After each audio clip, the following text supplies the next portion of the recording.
Ladies and gentlemen, boys and girls, children of all ages.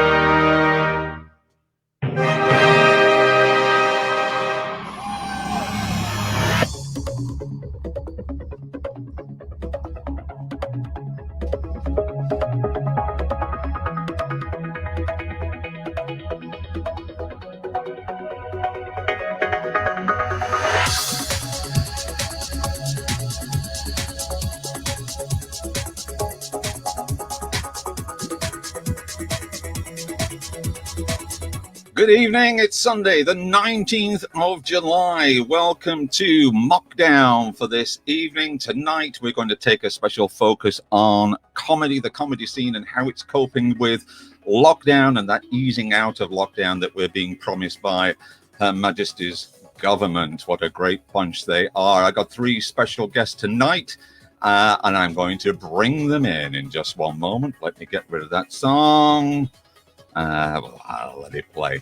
My first guest, what can I tell you about him? I'll bring up his name first of all, give you a clue. Paul "Ballo" Ballington. Let me read you the blurb that he sent. He's also known as a singing plumber from Dinnington in Sheffield, specialising in comedy songwriting. He says the two things he loves most in life, apart from family, football and beer, are music and making people laugh. So he's put the two together, and back in 2012, he wrote a song called 10 Pints of Carling, which took off way more than he expected. And since then, written tons more songs of a similar ilk. He's had numerous national and local TV and radio performances. He was invited to perform the Yorkshire-themed Tour de Yorkshire song, Get On Your Bike, at the opening ceremony in York. He's done songs for charity, raised lots of cash. He also writes and records songs for special occasions, resulting in writing bespoke birthday songs and writing and performing a best man speech, a bride speech, and a father of the bride speech. He does it all. Ballo, hello, sir. Good evening, young man. That's quite Always a pleasure to see your lovely face, my man. And you too. You too. Are you keeping well? I'm keeping very well, mate. Thank you very much. Are you? Oh, I'm grand. Let me bring in my next two. Coming up next, we'll go back to me. Here we go. And get rid of him, and we'll bring in my next guest. And that is Big Shawn. Let me tell you about Big Shawn. He's been singing in Sheffield bands for 30 years, including Ravager, 2 Till 10, Sharp Cut, Sikorsky, The Koenig, Go Galleon, Tina Barbara's Surf Club, and of course, you may have heard of this one, the Everly Pregnant Brothers. He's a funny man whose talent also embraces DJing, comparing, and comedy. Shawn is very Yorkshire, very Sheffield, and very gobshite, he says. Oh, Shawn. Hey up. Hey up, lad. Are you well? I'm not so bad. Not so bad. Good. Good to have you here. Good to see your face too. And my final guest, we're having a threesome of guests tonight. Always fancied a threesome. I don't know about you. So here we go. Go back to me. Get rid of Big Shawn's name because my final guest is Adam Rushton. Adam is a promoter and comedy agent, having previously spent 5 years in the Royal Navy. Adam started his journey in comedy on the stage before hanging up the mic 4 years ago and forming a rush of laughter management. His roster boasts acts such as Tanya Lee Davis, Gareth Richards, Njambi, I've most likely said this one, Njambi McGrath, and Ignacio Lopez. Did I say any of those right, Adam?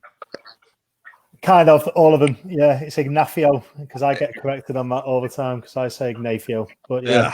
Ignacio. I used to work with somebody who always said, Barcelona. You get too much phlegm movement back of the throat, don't you? You can't do that. Barcelona. Good to see you all, gentlemen. Three funny guys here with me tonight, and just to get a little bit of an idea of what you've been doing during lockdown and all that kind of stuff. Let's take a look at some of my. First of all, we're going to take a look at the threat that we've had to live comedy. Here we go. The threat. I'm going to have to bring this back in again. Where's my threat? Where's the threat? I'm trying to bring the threat in. Come on, threat. There's the threat. I'm going to play the threat again. Here we go. The threat. There's the threat. Huge threat to UK comedy. Oh, it's Boris. He's a buffoon. He's useless. He's a shambles. Yes, that's a huge threat because we haven't a clue what any of us are doing. So hopefully tonight we may get some clarification about what is happening with the comedy industry. I do have, as I say, a little bit of stuff I want to find out about the lot of you and what you've been doing. So let's just I've been scoping around your Facebook pages and having a look at what you've been doing. So let's have a look at this one first of all. Ballo, there you are. I've got to bring you outside my house last night. Yeah, I was. Yeah, exactly. So. There we go. There you are in studio. How about that? Do you remember what that song was when you were doing it?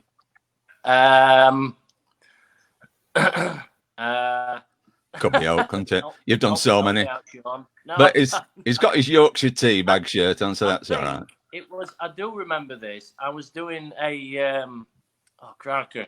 There's a Facebook page called Welcome to Yorkshire, I think. They invited me to sing a song that I wrote called When We Were Kids. And they heard the song. They wanted me to do a Yorkshire version of When We Were Kids. Yeah. And I got there and they gave me loads of stuff. They kind of just went, here, mate. And they gave me a T-shirt and a load of tea bags. And it was brilliant. I Not that to buy a tea bag sin.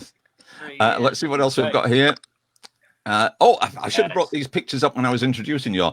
So that's Big Shawn in action. I'm going to go back to you in a moment. Just I've got to go.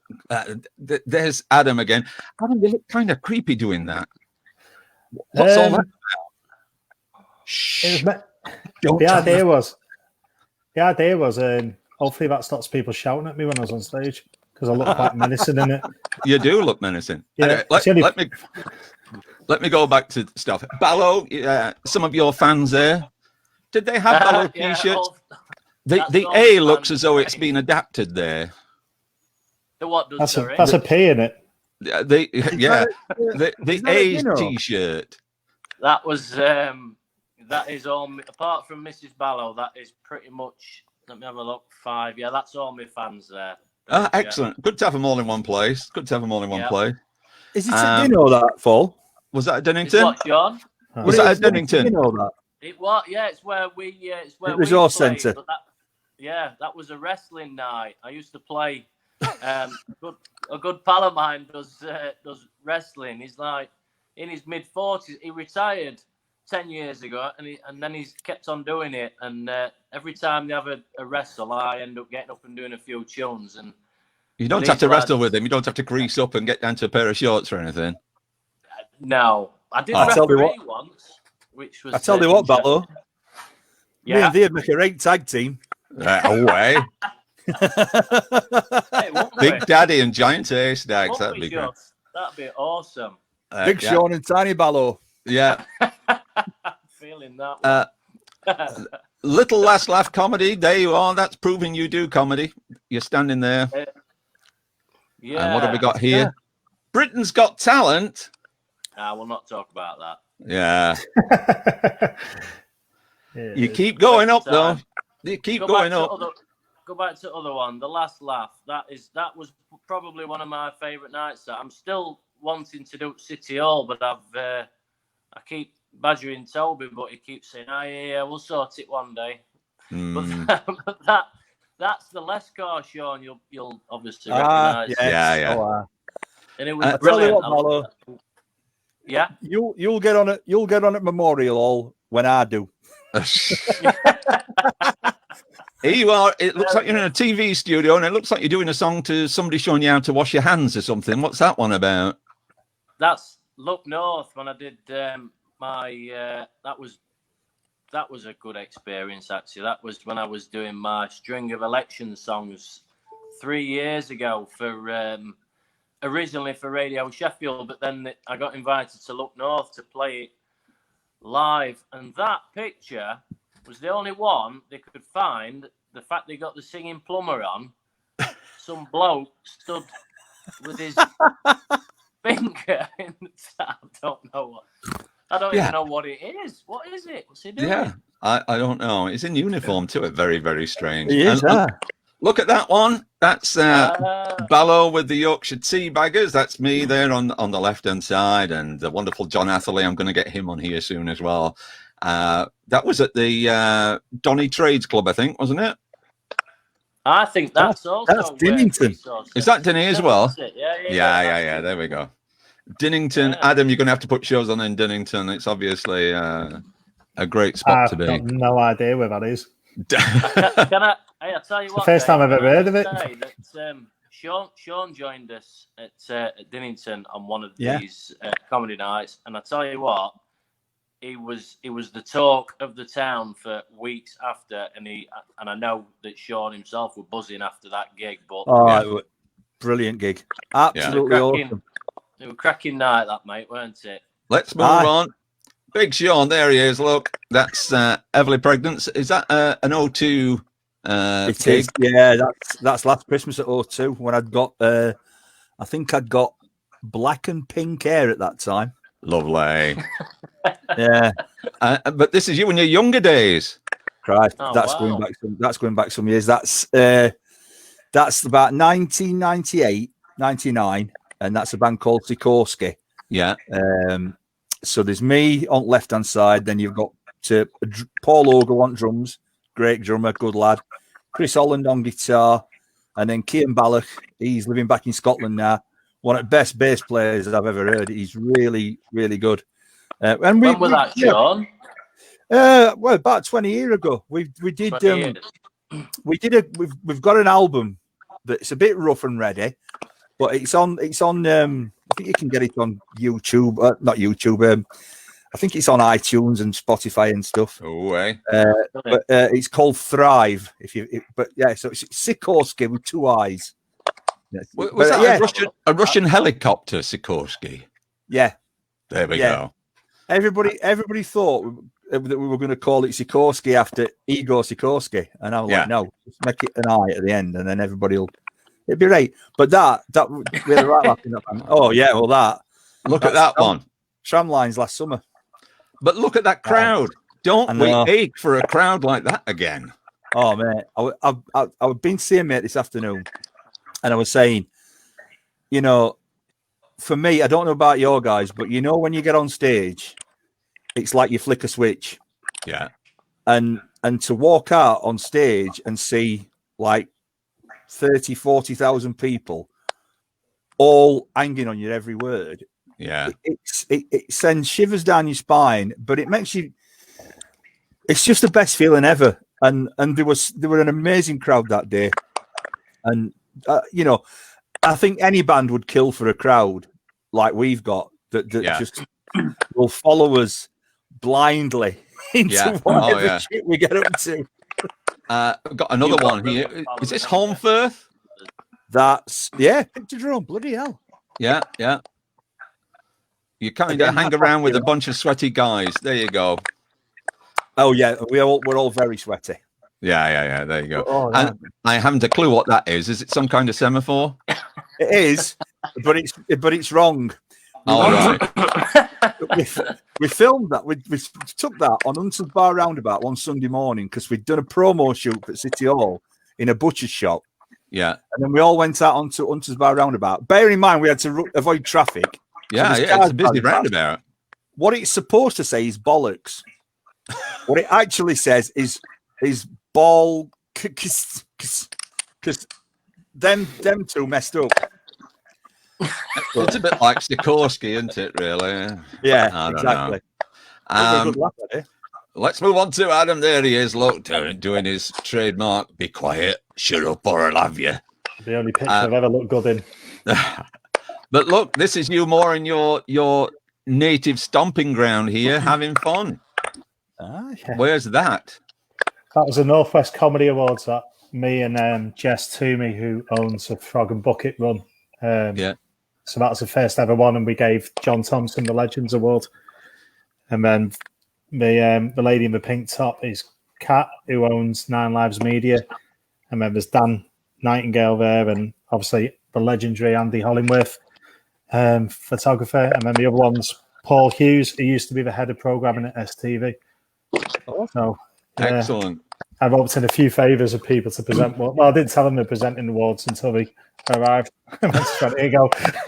Yeah. And now none of them replied to any of my emails. So, But You know, that must bring to mind a night in a great comedy club, and then we move on to this next one, Adam, which is where you're doing stuff online. What was this? Was it a Zoom call or something? So it was a friend of mine, Mary O'Beal, who's a producer. She's the one who co-runs my production company with me. Does a thing called Cheer Up Love, which is stuff about subjects like sexism in the industry, and this one was about mental health and how to cope with it. Because I'm ex-Navy and I've been cooped up for years on a ship, they got me in to sort of talk about how to deal with being locked up in the same place over and over again. So it was good. It was, which is what we've been for the last few months, isn't it? Yeah. And it hasn't been easy for any of us. I think, Shawn, you lost your mum, didn't you, early on at the start of this? Yeah, just literally 2 weeks. Let's not get this wrong. 2 weeks before lockdown, not a week, because we didn't lock down on 16th. No, we didn't. We locked down on 23rd, you dickhead. Anyway, so we lost my mum on 9th of March, and I had about a month off on bereavement leave. Yeah. And to be honest, I do have some struggles with mental health. I have done, and I'm open about it. I do make a deal of talking about it, because I think if we don't talk about it, then it's situation only going to get worse for people. And I know from my own experience, the minute you start to tell people about it, and the minute you start to open up about it, it's like a weight lifting off your shoulders. Yeah. So that's why I do go out to promote looking after yourself, talking. And it's a good thing. But we lost my mum. This year, frankly, has been horrible. And it's knocked me for 6. Yeah. To the point where the being cooped up thing, I've become almost like a hermit. And like for me now, going out anywhere, my anxiety gets up. Yeah. And so I have to really force myself. Being across to see my mate today, and that first time I've really been out of house and away doing something not work related for about 3 weeks. Yeah. But it was lovely. And now I've done it, I feel a bit better about going and doing it again. But yeah, we've so many people have been struggling through this. And I think it's so important that we do share and talk to each other and look out for your mates, because you never know. You never know when your mates are suffering, because they're not going to tell you. That's the thing. No, exactly. And I can hear that cracking. I don't know if it's me or not. I think it's Ballo's, because if I mute Ballo's mic, it goes. There we go. Ballo, you're crackling. You're cracking like a bit of pork fat in the oven. Yeah. I don't know what it is. I don't know what I haven't done anything. I've not touched anything, Governor. It sounds like you're typing something. Yeah. And you're writing down everything. It could be the Russian keyloggers. Yeah, I know. Not touching the thing from it. We've had a few people come in and say hello. Hang on a moment. I'll just put their comments up. Mike says, hi, Dave. Hi, Mike. Good to see you. We've got Maria saying, hey up, Dave and Ballo and Shawn.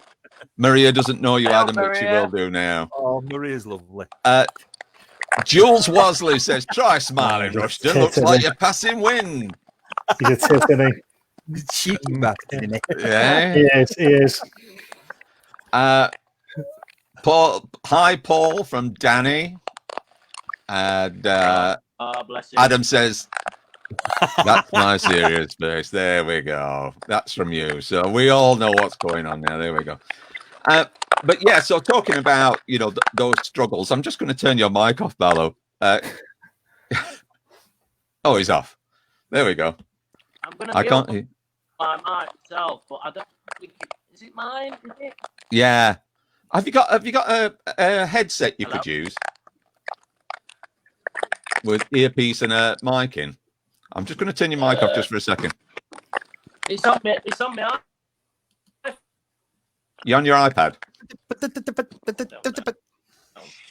Oh, we've got. Not really. It's gone now. Oh, we've got an how-do from Mrs. as well. It's the lovely Mrs. B. Hello, lovely Mrs. B. She's just there at home cooking the baby. Yeah. And Andy Underhill says, "Hi everyone." Hi Andy. But anyway, so let's go back. We talked about the struggles of going through. I'm going to turn his mic off because it does sound crazy. I'm going to come back to you though, Bella. Don't worry. But just got to remember to turn you back on again. It has been hard for a lot of people, and I think at a time like this, what we need more than anything else is comedy back in our lives. Yeah. And Adam, you're somebody who you've got a roster of comedians, you've got contacts in all the comedy places, you know everybody comedy wise, and suddenly it went. Right. How's everybody coping with it? You know, it must be absolutely bonkers. Yeah, it's been massively tough. Because I've run shows as well, so I have 34 venues across the UK, and now I don't know how many of them are going to come back. But we've just been trying to figure any way we can to keep ourselves in the limelight, to keep ourselves doing stuff. I tried doing Zoom gigs, weren't really for me. Got hacked. Someone posted pictures of porn in the middle of someone doing a comedy set, which was really, really awkward, especially when you're watching. We had about 300 people on, and I think we ended up with 80 in the end because everyone just went, "This ain't for me. This ain't for me." I'm like, if only they post good porn, you know, crazy. Oh no, it was quite bad stuff that we did, and it's comedy. You need an audience, don't you? And that's the thing. Yeah. But I've become part of the LCA, like as I said before, that the Live Comedy Association, and we've done campaigns to do like Save Live Comedy and stuff like that, and I think they are starting to take notice, but it's just no one knows how we're going to come back. No one knows what form we're going to come back. I think the need is there. I did a gig in my cul-de-sac as well to my neighbours, which was amazing, but really, really weird. And it was scary because I thought, if I die in my ass here, I compared it, and I thought, if I die in my ass, I'm going to have to move. But I was trying to get hold of estate agents and everything to see if they come and value the house. But no, it went down a huge success. But yeah, it's just everyone understands. All my clients, some of them have got jobs, and others have been writing sitcoms and stuff like that. And we've got a few things away with TV, so it's not been all Dave McClelland, but we're dying to get back on stage. Yeah, I think everyone is. Now we've seen Boris said, what is it, the beginning of August we can possibly do things. Yeah, I think that's a bit. Yeah. Look, I'd love to see it happen, and I'll keep my eyes out to see how it works and if it does go all right. Because if it does, bang, let's crack on and do it. But I'm wary still. You know, we've got to.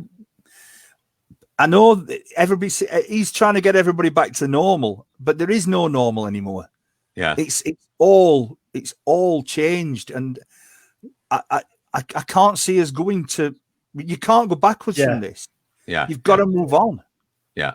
Well, this ain't going away, is it? It's not going to go anywhere. No. And the biggest fear I've got, I think people are dying to do stuff. The biggest fear I've got is he opens up again, and then there's a spike in COVID, and we link it to an event. And if we link it to an event, that's us fucked. We're done we're done until there's a vaccine, and that's my biggest worry. Is that I want us back as soon as we can, because obviously I'm running low on money now. I'll do anything for a tenner. Just anything. It's like pubs opening up, and if you open your pub up and you go, it's great, and then your pub becomes linked to some outbreak, and heaven forbid somebody passes away, you're not going to feel great, are you? It's. But I think now that the way that they're doing it is, it's the whole language that they're coming out with is changing. Yeah. So it's no longer they're ramping it up so that if there is a second wave and it is worse than the first one, they're abandoning their responsibility. And it's all on us now. It's all great British common sense and all that. Yeah. Well, that's not fair. We are not scientists. We're people who've been cooped up for 3, 4, 5 months. Yeah. And are desperate to get back out and do stuff. but there's always that fear in the back of your mind. What if? Yeah. And I think it's easy to be sensible when you're going around the supermarket and stick your mask on. But then you've got your, if you're out in a pub, at first, it's all going to be great. Everybody's going to maintain the distance. Everybody's going to sit and wait for the drinks to come to the table. You'll get 3 or 4 pints in. And all of a sudden, it's going to be, way! And everybody's going to be hugging each other. And it's just... Yeah. It just scares me. But... a live venue is easier to police in a pub. And it is. Yeah. It's easier to police in a pub. What I can't understand is if you're allowing bingo halls to open when they're, no disrespect to anyone who plays bingo, but you're at a higher risk than a 20-year-old comedian. Why can't you open comedy clubs? And and live venues? We can easily, comedians can adapt, live performers can adapt. We're not bothered about an audience being 1/3 of what it used to be. We just want people sat there. Like I've been to driving gigs, and people just want to be entertained. The comics just want people doing it via this. It doesn't work. It's shit. No. It's awful. Exactly. Says it, but, this idea as well of putting a big perspex screen in front of stage. I'm all for that. I'm all for that. Because one, it'll protect the audience from us with our gobshite, but also it protects us when they get antsy and start throwing ale at us. It's a two-way street, mate. Just everyone wear a mask. Yeah. If you can sit in the plane all wearing a mask. Yeah. Do it. I know. Well, we've said that about live theatre venues as well. They've shown these pictures of theatres with all the seats removed that they'd have to remove, and because nobody can afford to do a show with that amount of seats left. Yeah. But I wonder what a comedy club would be like, because often they're quite smaller venues and people are packed in, but it's that joy of being with people. If people are wearing masks and you can't see if they're laughing, that's the problem, isn't it? Laughter, you're giving out that the spray. You can hear laughing, can't you? Yeah, you don't need to see it. Yeah. The worst thing for a comic, and we all know this, is when you get somebody who sits there going, all right, mate. Fucking laugh. I'll sit there going, really enjoyed that, did you? Yeah. Why didn't you tell your fucking face then? Yeah. Okay. I remember doing a show where there were a couple, we did all the, table shtick, and they were sat there for the whole thing. Never broke a smile, never broke a smile. And at the end of it went up, that was the best show we've ever seen. What? Thank you very much. Dave, I'm going to you talk to any comics on circuit, and even Tanya Lee, and Tanya Lee just destroys every time she plays. Every time I see her, she gets better and better. But Lescar, on a Thursday night, you can go in there sometimes and it's an absolute riot. Everybody's up for it, and the laughs are just non-stop. Other nights, you can go in there and it's like you think you've died on your arse because you've hardly heard a murmur all night. But then you go outside for a fag after, and there's a queue of people coming up saying, "Oh, that's best show we've seen in ages."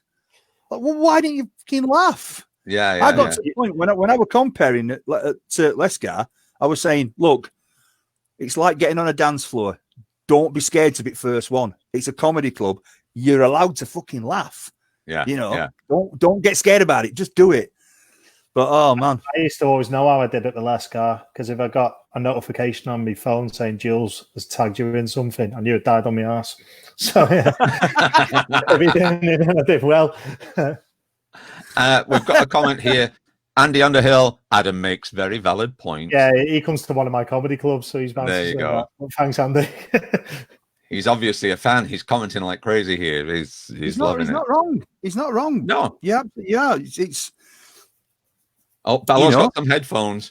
He's got some headphones. They're tied in a knot. He's not quite sure what's happening with them. Has he ever worked with technology before? Did we know? No. Did we know? Of course he is a plumber. No, exactly. Do you know one thing I've noticed since this has all started is we all work in an industry where we have mics and stuff like that. Yet the ability of people with technology to do this is fucking dreadful. I've never seen so many people have no idea what we're doing. I'm the same. I used to be an aircraft engineer. Yeah, I can't work Zoom. And everybody's going, it's down in the bottom corner. It's down in the bottom corner. Turn your mic on. Ballo, can you hear us? Can you unmute yourself? It won't let me unmute you. It says you have to unmute yourself. Oh, come on, Ballo. Come on, Ballo. It's a long bottom, Ballo. Can you hear me? There we go. He's back. He's back. Oh, sorry. I've done it again. There we go. I can hear Adam fine, but when Shawn's talking, I can just see his lips moving, and I'm kind of nodding away, but I can't. I don't know. It's something I've done, obviously. He doesn't say anything worthwhile anyway. Don't worry about it. It's all bollocks anyway, Ballo. Don't worry about it, mate. You're not missing out. Yeah, but Ballo, we've talked about stuff that's been missed and everything. I mean, how many gigs have you had wiped out because of this? Because you've not only got the plumbing side, you've got the comedy side as well. Yeah, well, the plumbing's all right. It's picked up. It's still a bit weird. You get people, with the plumbing for a start, you get people. I went to a lady's house yesterday and I was literally fitting her a kitchen tap and she answered the door and she sort of flung the door open and then jumped back. She got a mask on, gloves on. She looked like a wicket keeper with these great big glove shed on. And she's saying, it's there. You'll do what you need to do and stuff like that. Yeah, fine. So I popped my mask on, popped my gloves on. I'm working away under a sink and I looked up and she's stood literally here, stood over me. And I'm like, what are you doing? I don't understand. You've got all your old kitted out and then you stood over me like. And it's been a very strange thing, but obviously with Rach being 7 months pregnant as well, I've had to be trying to be extra careful, but obviously I've still got to work. But yeah, sorry, mate. The gig side of things, I mean, funny enough, I should have had a wedding yesterday. I was playing at a garden party on Friday that I was meant to be playing at, which was, I think it was a 50th birthday or something like that. Yeah. The wedding yesterday I'd written a song for this wedding, which, as you mentioned earlier, something I do as part of the speeches and stuff. And so I was going to sing the song during the speeches. That was the best man that had contacted me, but then they wanted me to do a bit of a set after. So, I mean, I'm lucky, really, in the fact that, I mean, obviously, listening to Adam, that this is his kind of livelihood. So, it's me and Shawn, we're I guess we're probably more sort of. Yeah, you've got feet in other worlds. We have day jobs, don't we, Shawn? So we can sort of. Although it's still tough and it's weird, and I think from a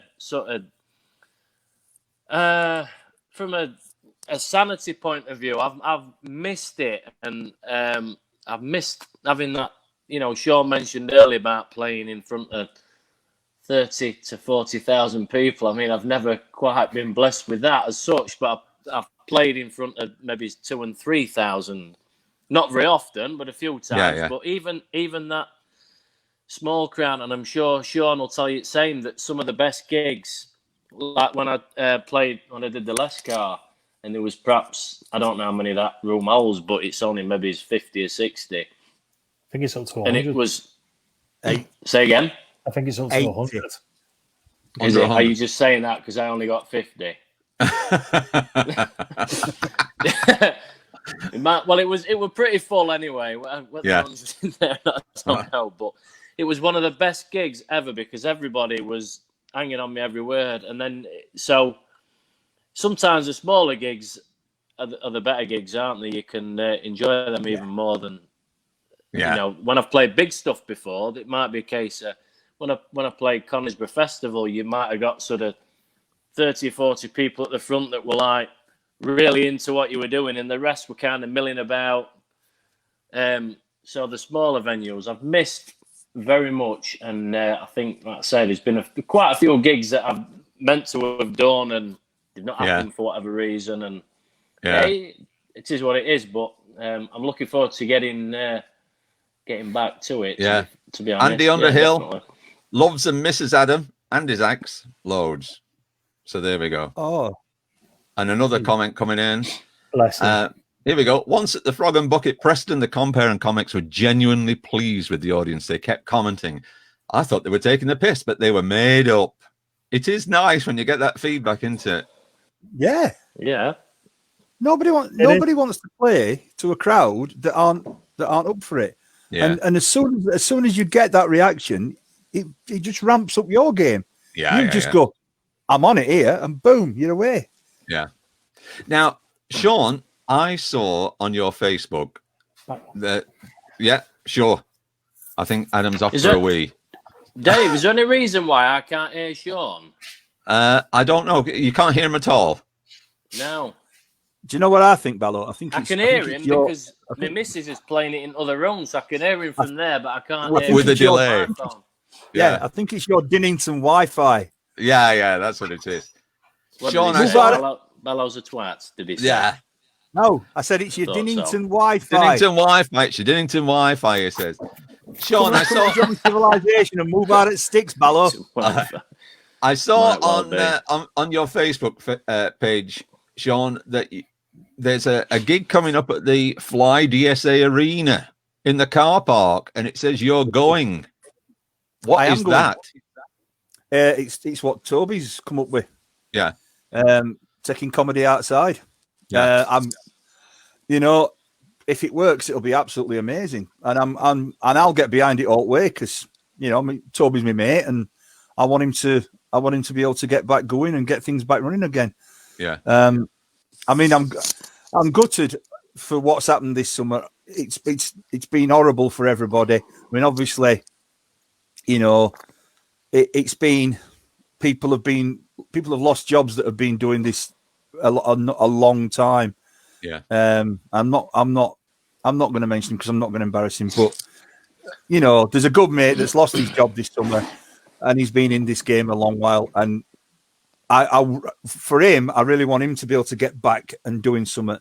But for Toby as well, and for all on us, because well, you've got to try new stuff. They're doing it in a car park, aren't they? And there's going to be pods or something. Yeah, so basically they've got a stage, and it'll be you book for up to 6 people. You'll have your pod. Your drinks will be brought to you. So there's no bar as such, but you can order your drinks. You bring the drinks to you. It's an evening sat in a big car park, socially distanced. Yeah. And I'm sorry, Ballo's beep. He sounds like Darth Vader. Sorry. Ballo, I am your I thought I was muted. You're not, mate. You're like a walking sound effects machine, aren't you? Tonight, Matthew, I'm going to be Darth Vader. Just wish I could hear Shawn. It's a bit bizarre, this. The lineup that he's got is great. I mean, Nina Gilligan's on. Off the top of my head, oh Christ, I should be able to remember, but I can't. But hang on. He's going to look it up. Oh, here we go. I am. Wonderful things. They're not. They're horrible.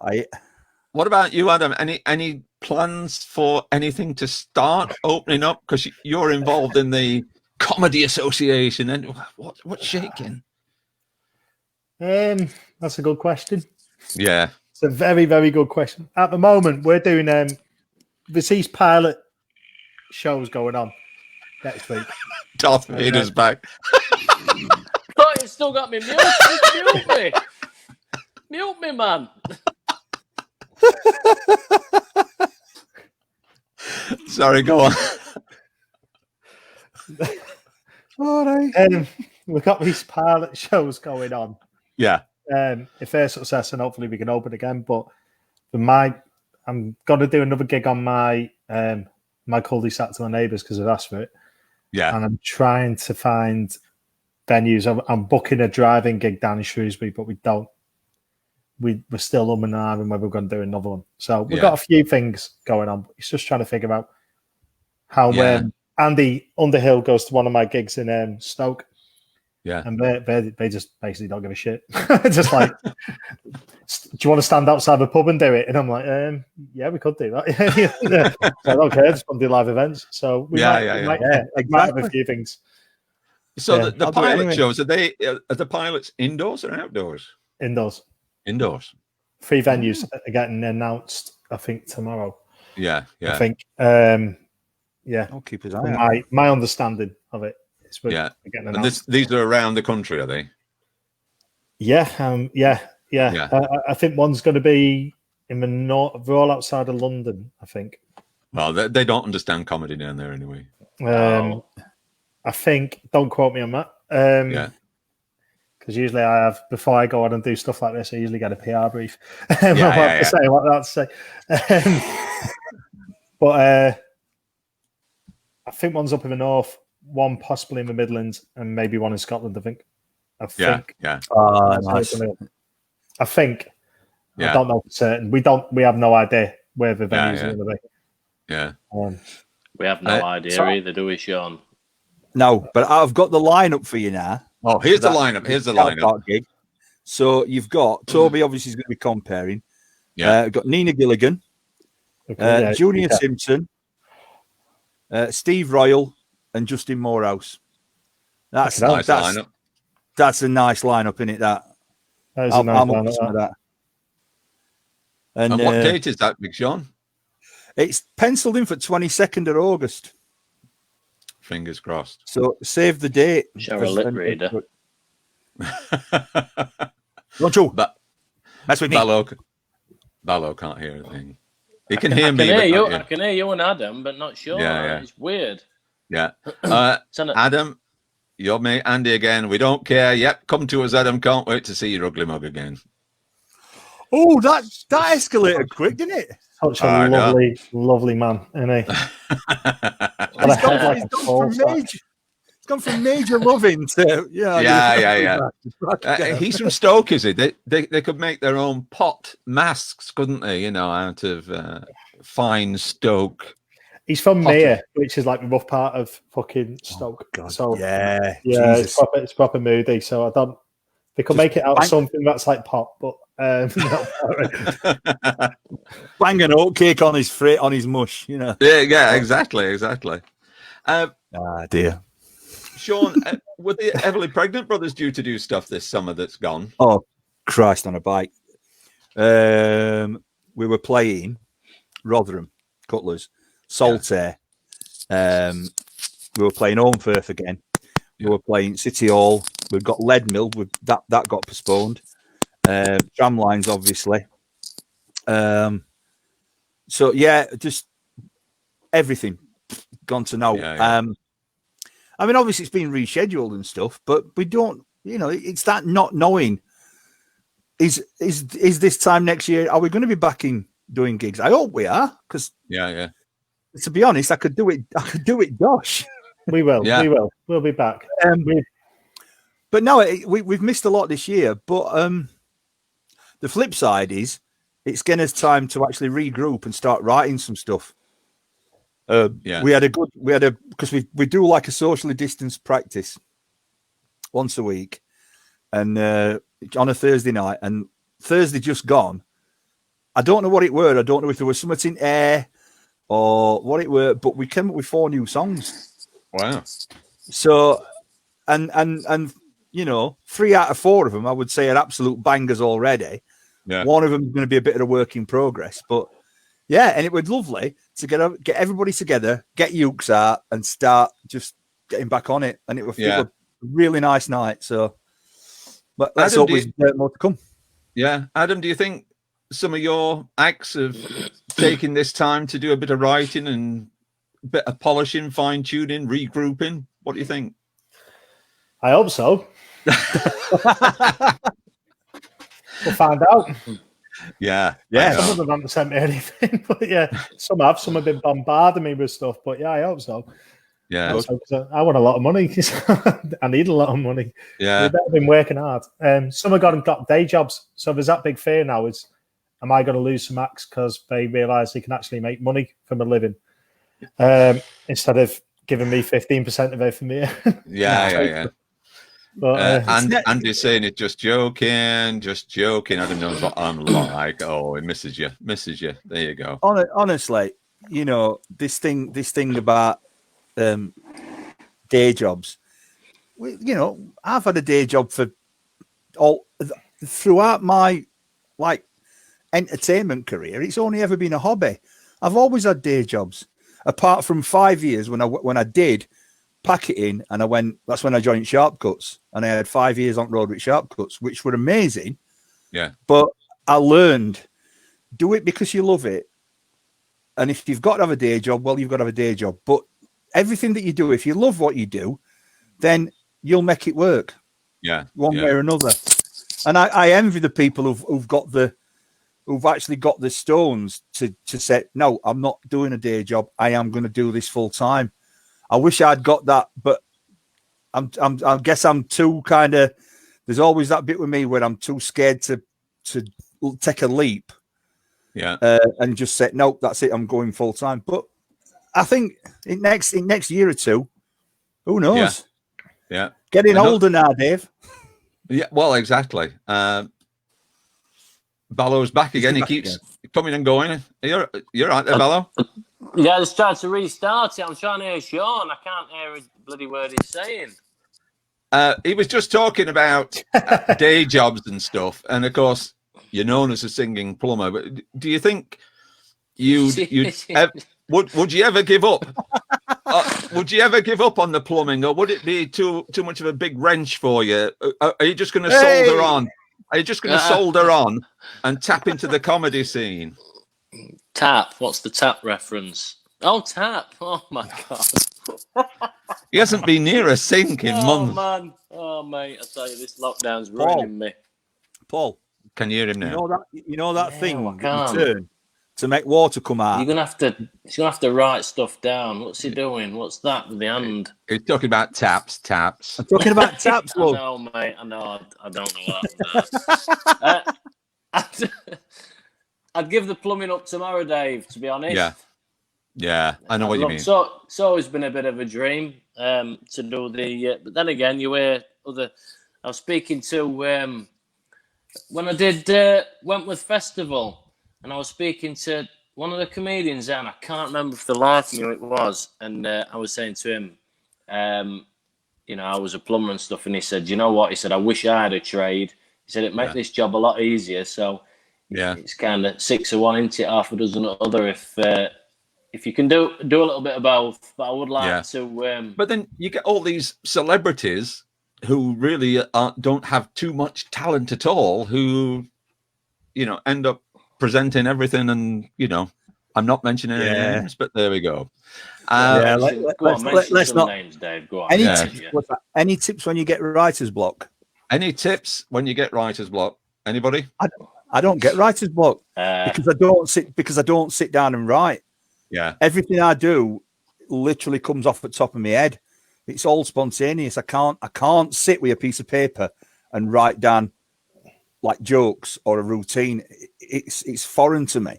And I think that's half the reason. That's half the thing it's took me so long to get anywhere, is because I have to be spontaneous.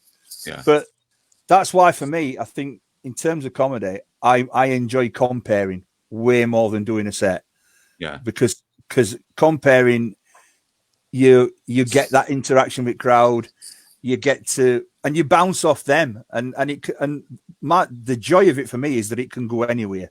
Yeah, you know, if you get the right person in the audience, and you can go on all sorts of flights of fancy. Yeah, exactly. But I don't write. But the only thing I would say though, if you get writer's block, is just put book down, go away, go and have a drink, go and have a walk around, go to a pub. Yeah, because when we're doing music a lot more, that's what me and my mate Jim used to do when we were writing albums that we did. If we got stuck on something, we'd literally just write, that's it, down tools, go down to the pub for an hour, have a pint, come back, and you just look at it with fresh ears. Yeah. And all of a sudden, I've got a couple of notebooks I carry around. I just write notes because you think about them, or I send my, Siri, remind me when I get home, blah, blah, blah. Adam, any tips for writer's block? Pay someone to write for you. There we go. That's if the you struggle best plan. if you struggle writing, find someone who's good at writing but isn't very good at performing. If you're more of a performance style, team up with him. Yeah. Do many people do that? Majority of the big name comics do it. Yeah, really. Yeah, because you're paying for material too much, so they pay writers. Yeah. Like Because Martin Moore writes for Frankie, doesn't he? He writes Frankie Boyle. Gary Delaney writes for, or he used to write for Jimmy Carr. I don't know if he still does. Yeah. No. And you do burn through stuff because everybody sees it now, don't they? It's shared and it's everywhere, and it's once it's gone, it's gone. It's a lot of money in it as well. A lot of money in writing. If you go, but I know Nick really well because he was an usher at my wedding. I went to his wedding, so I know Nick. And Nick's a superb writer, but he's been out of the game for a few years, so it's hard to come back into it and get your mind trained again. Because when you're writing every day, Nick, just start writing for the bin. So just write stuff down, and if it makes no sense, screw it up, put it in the bin, but to get your brain going again, get it trained. Yeah. Another question, another viewer question. What are thoughts about folk being able to afford a night out when it comes back? He's having to be careful in picking and choosing what to go to. Because a lot of people don't have money now, do they? I mean, that's the thing. Spending money on Amazon. Yeah. Listen, don't become an obedient consumer, right? Stop spending money you ain't got on shit you don't need. Yeah. I've spent loads on OnlyFans. Yeah, I do. Fucking loads on OnlyFans accounts. Twat for it. But, you've got to get it. I think now we've got to sort of say, right, I don't need to sit in my house all the time. I don't need to be cooped up. I can get out and I can do stuff. Let's do it. Yeah. You might as well. Because life's too short. And I think as well, talking about going out for a night out, maybe some of those big gigs are quite pricey, but there's lots of smaller comedy shows with, absolutely, acts who are just itching to see people. And maybe, you'll feel safer going to a smaller venue, where you know what's going on, you know who's there. And it's not going to cost an awful lot, but it's going to be really appreciated by the people who are putting it on, aren't they? Yeah, exactly. You only have to look at the pubs to see that people aren't scared of spending money and people aren't short of money because the pubs have been rammed since they've been open. Yeah. Absolutely heaving. So people want to go out. So I think live venues aren't going to price people out of going. Yeah. They're not stupid. They want business. So it might change. Fees might go down. It might all have a knock-on effect that way. But I don't think they'll price people out. Yeah. Do you know what? I think you're right, Adam. But I think, I don't know about you, Paul, but I don't really do it for money. It's nice to have that extra money, but if I don't get on a stage in front of a crowd for a while, it drives me nuts. It sends me into a spiral because that's my happy place. Put me on a stage in front of a crowd. Don't matter how many people, whether it's 10 or 30,000, I'm not bothered. As long as there's people there listening, I'm happy. That's where that's where I can just be myself. Yeah. And let loose. And performing is you just, there's no better feeling. Yeah. Exactly. It's what we live for. It's what we don't do it because we want to. We do it because we need to. Hang on, he's got another comment now. I'm struggling with £60 for 2 tickets for 5 gigs he wants to see. That's pricey. That is pricey. Mike, who's that for? 5 gigs. Tell us who's that for, Mike. Let us know. Who's charging you 30 quid for a gig? Yeah. There we go. We'll find out. I'm sure he'll be typing away any moment now. But if it's Peter Kay, he's got enough fucking money. And no material. Oh dear. Yeah. There we go. Paul, are you okay? Paul, you're looking very frozen. Yes. Oh no, I'm here. I can't hear Adam or Shawn. I'm having a mare here, mate. All I can hear is you going, yes. No. I keep Shall I try and do me? What's it again? So I try and reboot it and then join again, see if it helps. Okay. Yeah. We've only got 5 minutes left, so right, I'm going to give it a whirl. Then hang on. I'm sorry about this, boys. I'm nightmare. Right, hang on. Not fucking PK. There we go. That's really narrowed it down, Mike. Thank you. Yeah, he's got standards. If you're thinking about a very reasonable gig, if it goes ahead at Christmas, the tickets for the Everly Pregnant Brothers Christmas show are very reasonable to $22.50, I think. And it's a night full of fun. A night full of fun. Shawn. You can hear me. Can you hear Adam? Shawn. Can you hear Adam? Can you hear me, Paul? Yay! Dinner Wi-Fi's back. We're just all saying, what's your favourite OnlyFans account? What's my favourite? My favourite? Whatty? OnlyFans account. What's that? Oh, lads, Google it. Yeah, OnlyFans account. It's not your porn stream again, is it? Sean knows. I am aware.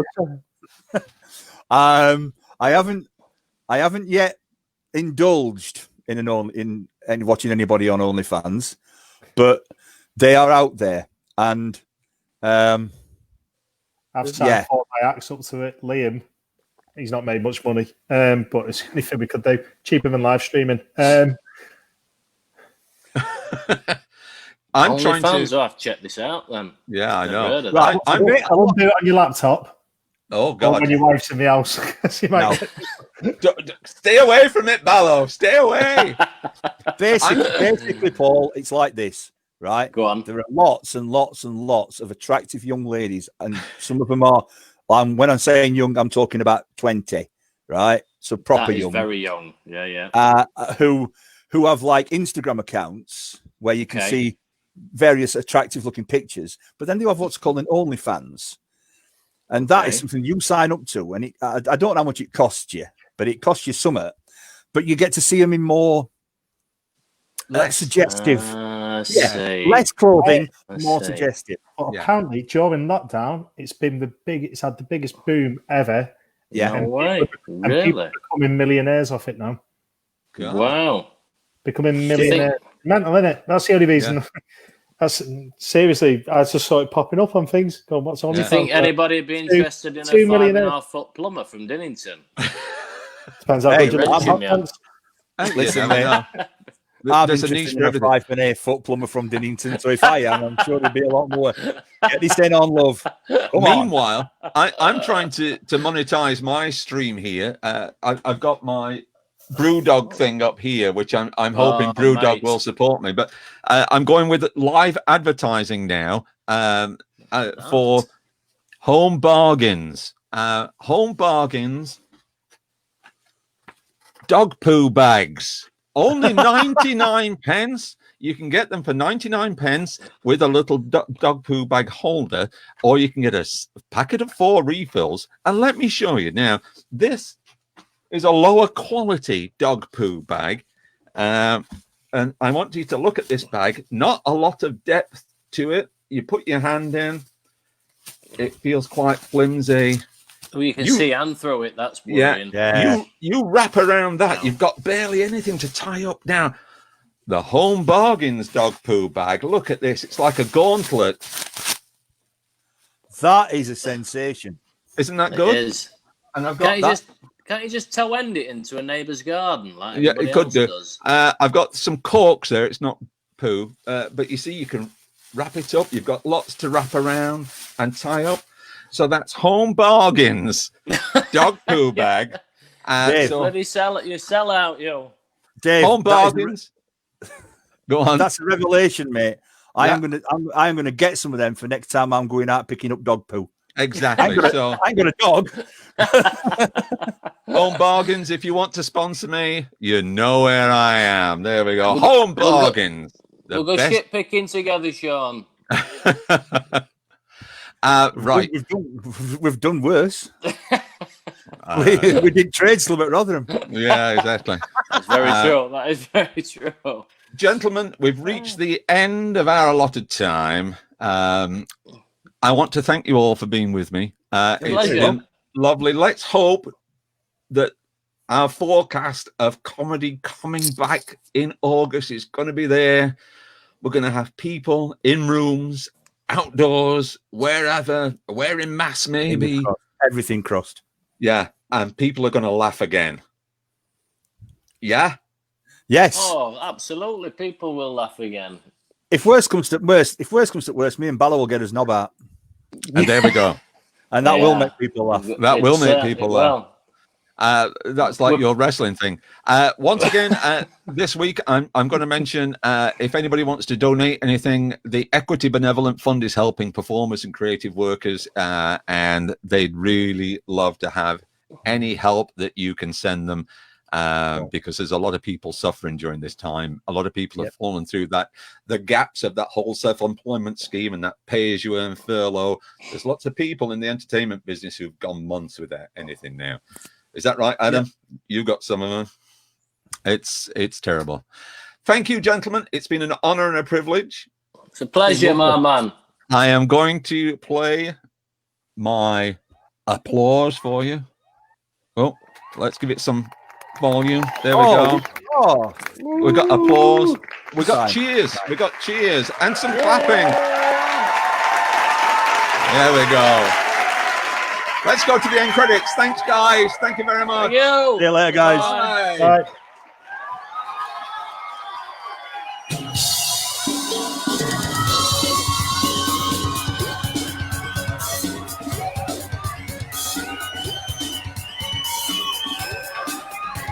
Earphones.